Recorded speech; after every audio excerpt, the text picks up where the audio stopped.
Andere Virada Vega Vega.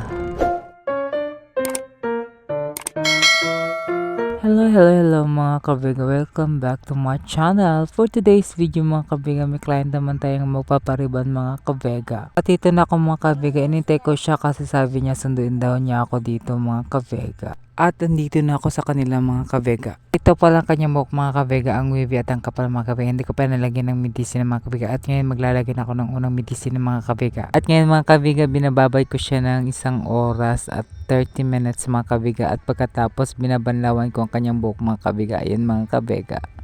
At nang natapos na ako sa pagbabanlaw ng kanyang buhok mga kabega, pinapatuyo ko ng kanyang buhok mga kabega gamit ng hair blower mga kabega.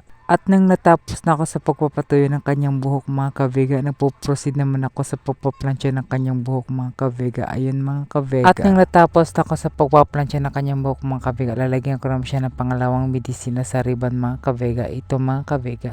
At binababad ko siya ng 30 minutes mga kabega. After naman yan mga kabega, binabanlawan ko siya mga kabega at pagkatapos binoblower ko ang kanyang buhok mga kabega at pagkatapos binaplansya ko mga kabega. At ito po yung final result ng kanyang buhok mga kabega.